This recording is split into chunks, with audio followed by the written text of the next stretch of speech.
Good morning, praise the lord, hallelujah. પ્રભુની સ્તુતિ કરીએ, પ્રભુનો આભાર માનીએ. આ દિવસ તમારા અને મારા ઈશ્વરે આપણા જીવનમાં ઉમેર્યો છે. આનંદ કરીએ. હા, પ્રભુની સ્તુતિ કરીએ, આરાધના કરીએ.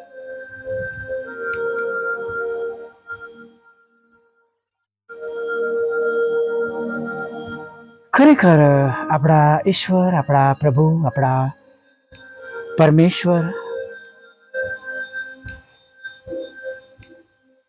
જેમના લીધે આપણે આ દિવસ, આજની સવાર જોઈ શક્યા છે, જેમની કૃપાના લીધે આપણે બધા મળી શક્યા છે એક નાનકડા ઓડિયોમાં, અલગ અલગ જગ્યાએથી.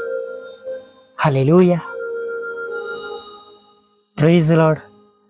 અને પ્રભુમાં આનંદ કરતા આજના દિવસમાં આગળ વધીએ અને વિશ્વાસ રાખીએ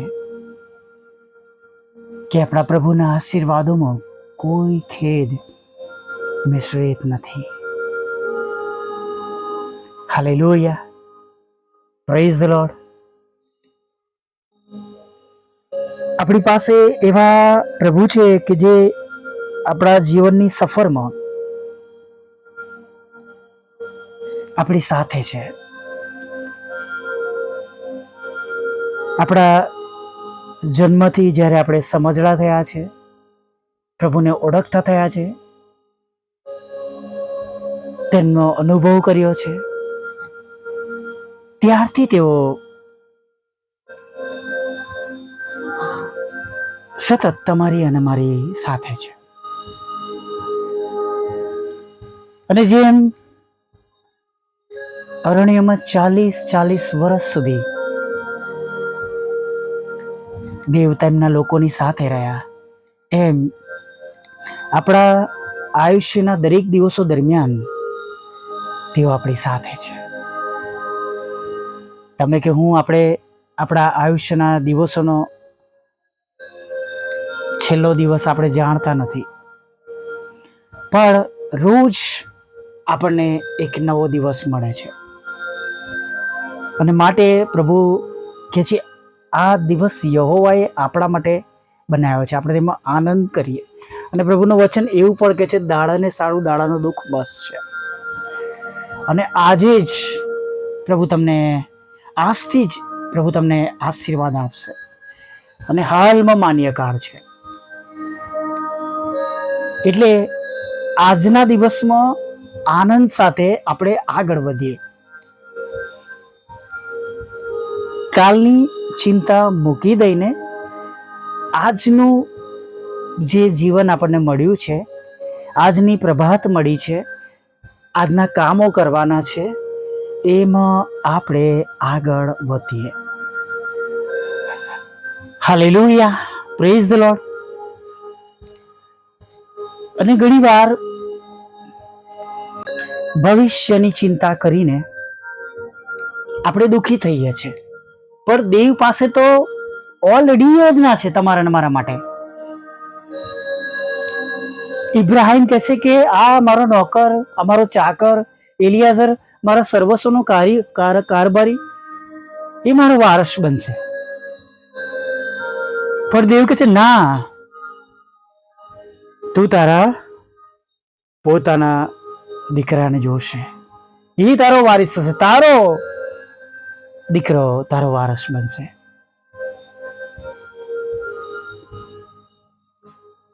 ઇબ્રાહિમે તો જાણે દુઃખી થઈને, જાણે પડતો મૂકવાની વાત હતી, નિરાશ થઈને, નિર્બળ થઈને. અને આપણે પણ આપણા આત્મિક જીવનમાં ઘણી બધી વાર એવું જ આપણે બિહેવ કરીએ છીએ. આપણે પ્રભુના ઘણા મોટા મોટા આશીર્વાદો જોયા છે અને ઘણી બધી બાબતો જોઈ છે, પણ થોડું દુઃખ, થોડી તકલીફ, થોડી મુશ્કેલીઓ કે થોડું વાતાવરણ બદલાય એટલે આપણે એ જૂના માણસપણામાં ચાલ્યા જઈએ છીએ. હા, જૂના માણસપણામાં બીકનો આત્મા, વચન કહે છે તમને ને મને ભયનો આત્મા મળ્યો નથી. Hallelujah, praise the lord. આપણે બીવાની શરૂઆત કરીએ છીએ, આપણે ચિંતા કરવાની શરૂઆત કરીએ છીએ, આપણે દુઃખી થવાની શરૂઆત કરીએ છીએ. તમે જુઓ એ સમુએલના પુસ્તકની અંદર પનીના ચીડવતી હતી હાન્નાને, એટલા માટે કે એને વાંજળી હતી, એને દીકરો નતો એટલા માટે નહીં, પણ એની પાસે જે સારું હતું એના લીધે કે જાણતી હતી કે એનો પતિ એલ્કાના એને વધારે પ્રેમ કરે છે. અને આપણે ઈશ્વરના બાળકો છે વાલા મિત્રો, અને ત્યારે આપણે દુઃખી થઈએ છીએ ત્યારે શૈતાન આનંદ કરે છે કે જો એના ઈશ્વર પરથી તેણે ભરોસો છોડી દીધો, ચાલો આપણે એના પર એટેક કરીએ.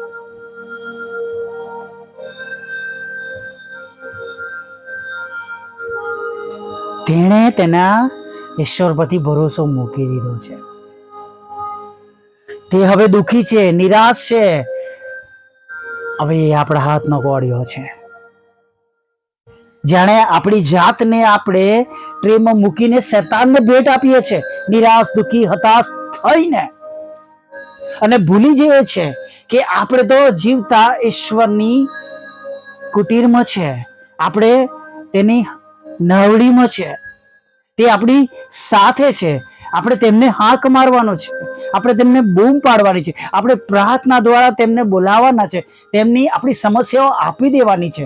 પણ એ બધું ન કરતા એ સર્વનો ભાર લઈને આપણે ફરીએ છીએ, પોતે દુઃખી થઈએ છીએ, બીજાને દુઃખી કરીએ છીએ, અને આપણે ઈશ્વરને પણ જાણે માઠું લાગે એના માટે રસ્તો મૂકીએ છીએ, અને શૈતાનને આપણી મજાક કરવાના માટે આપણે રસ્તો મૂકીએ છીએ. ઘણીવાર બહુ નાની નાની સામાન્ય બાબતો જે આપણે સમજવું જોઈએ એ ન સમજીને આપણે દુઃખી થઈ જઈએ છીએ.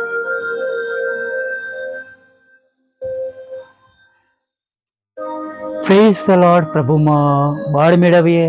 આ વાતો જ્યારે આજે આપણને સમજવા મળે છે ત્યારે આપણી પરિસ્થિતિને આપણે ચકાસીએ, ક્યાંક મારા જીવનમાં તો આવું નથી, ક્યાંક હું તો શૈતાનનો હાથો નથી બની ગઈ ને, કે હું તો શૈતાનનો હાથો નથી બની ગયો ને. ભલે આજે દુઃખ છે, ભલે આજે તકલીફ છે,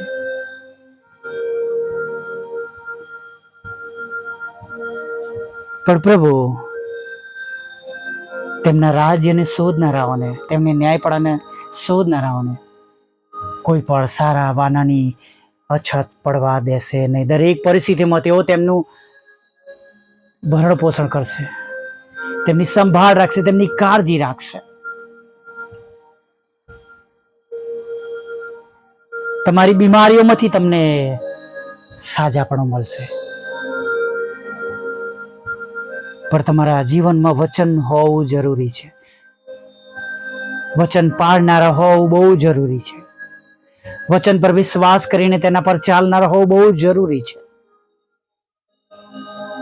આપણા જીવનમાં વચન રોપાયેલું છે,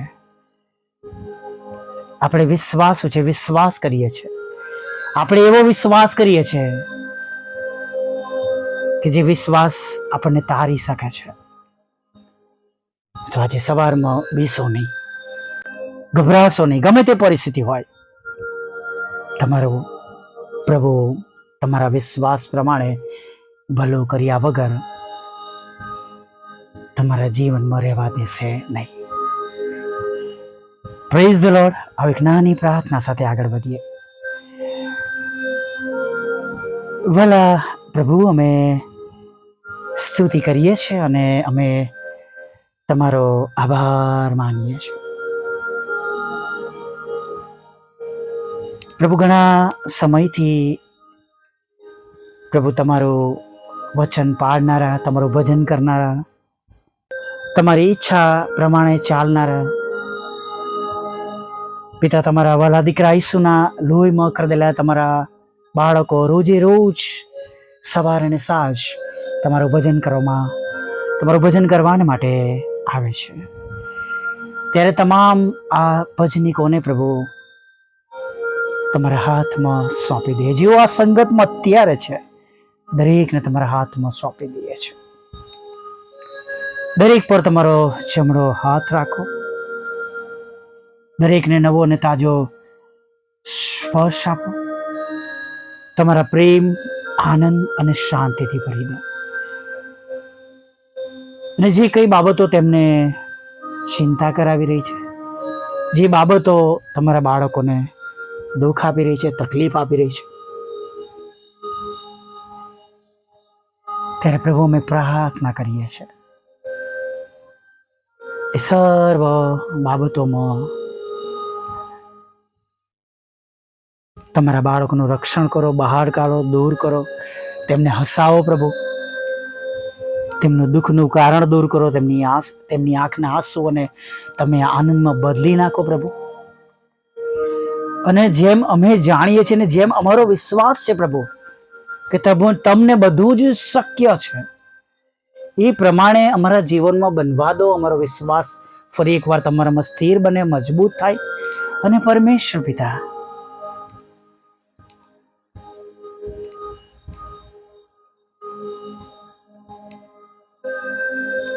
દયાળુ પ્રભુ,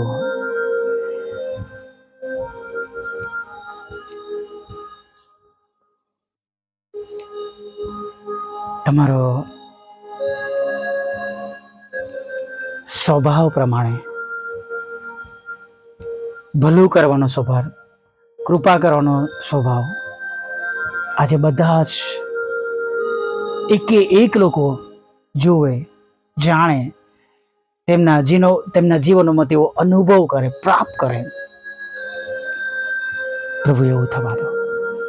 અમારા વચન પ્રમાણે પ્રભુ તમે તેમનું કષ્ટ દૂર કરો.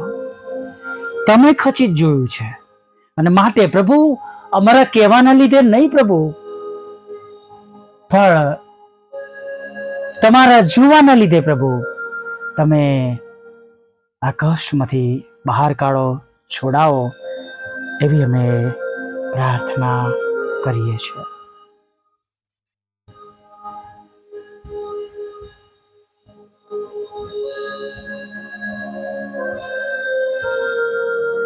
હા, પ્રભુઓના પ્રભુ અને રાજાઓના રાજા, દયાળુ પ્રભુ, દયાળુ પ્રભુ, આજે તમારી પાછળ ચાલવાના માટે અમને જ્ઞાન, બુદ્ધિ, ડાપણ આપો. અમને દરેક એવી બાબતોથી પ્રભુ દૂર રાખજો કે જેના લીધે પ્રભુ જાણે અજાણે પ્રભુ અમે તમારા હૃદયને દુઃખી કરીએ, અમે પાપ કરીએ, પાપમાં પ્રભુ અમે રહીને પ્રભુ તમારી સંગતિ ખોઈ બેસીએ.